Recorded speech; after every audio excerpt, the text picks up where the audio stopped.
Guru Govinda, Govinda, Guru Govinda, Guru Govinda, Govinda, Guru Govinda. Guru Govinda, Govinda, Guru Govinda, Guru Govinda, Govinda, Guru Govinda. Guru Govinda, Govinda, Guru Govinda, Guru Govinda, Govinda, Guru Govinda. Guru Govinda, Govinda, Guru Govinda, Guru Govinda, Govinda, Guru Govinda. Guru Govinda, Govinda, Guru Govinda, Guru Govinda, Govinda, Guru Govinda. Guru Govinda, Govinda, Guru Govinda, Guru Govinda, Govinda, Guru Govinda.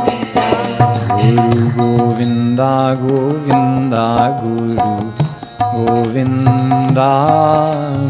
Govinda, Govinda, Guru, Govinda, Govinda, Guru Govinda. Guru Govinda, Govinda, Guru Govinda, Guru Govinda, Govinda, Guru Govinda. Jagadguru Shree Kripalu Ji Maharaj ki.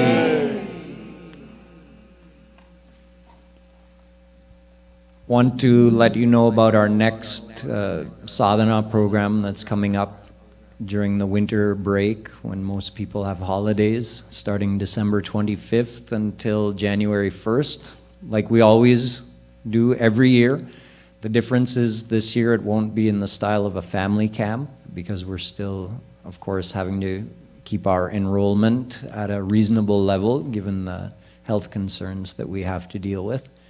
So it will just be a sadhana program. Basically, we'll have the same schedule as we did in the summer sadhana program. That will start on December 25th, Meri Radhe Divas. We offer bhog to Radha Rani. That's the only time in the whole year where we leave the curtains open and offer bhog. And that happens in the afternoon on that December 25th. So try to come early or try to come the day before so you can take part in offering bhog in that way. Then the program starts that night and goes all day from the 26th until the 31st. And then the sadhana type program, meaning with all the different schedule, ends at lunch on the 31st, and then continuous kirtan starts for 12 hours from 12:30 after lunch, 12:30 p.m. until 12:30 that night, which is New Year's Eve, and then we take a break, a 6-hour break or 5.5-hour break, and the next day as well we do 12 hours chanting from 6:30 in the morning till 6:30 in the evening. So it's 2 12-hour sessions, 24 hours of kirtan to bring in the new year. So just remember, if you're planning your trip, that the kirtan doesn't end until 6:30 on that evening, and then we have a quick dinner and we have our regular evening satsang after that. So you should plan to stay for all of the first, and at least, don't leave until the second, if not later. Now, of course, we have a few days left in this program. Tomorrow's main event is that we'll be chanting the Bhakti Shatak in 2 sessions, a 3-hour session in the morning from 9 a.m. till noon, and then a 4-hour session in the afternoon from 1:30 till 5:30. For those who haven't gotten the chance to do this, where we sing all the dohas of Bhakti Shatak from start to finish continuously, it may seem like, meaning you may think, oh, that sounds like, just trying to get it done, or something technical, just doing like we do a Khandaramayan Path and just sing everything really fast. It's not like that. We take our time and sing the dohas, and it's actually there's a very interesting charm to it. When you just sit and sing through the whole thing, you won't believe how fast 7 hours will go by. It'll just feel like 1 or 2 hours. It's really charming to just see the flow of all those dohas, and there actually is a lot of ras in that. So That's what we'll be doing tomorrow, along with the other morning and evening programs as well. And now we're going to resume Kirtan, and we're going to do a flower petal pujan of Shree Maharajji's divine charan. So we can line up. You don't all have to line up at the same time. This is the women's side here, men's side over there. Few people can line up at a time and do the pujan, and the rest of you can sit and do Kirtan and then get up when the line gets less.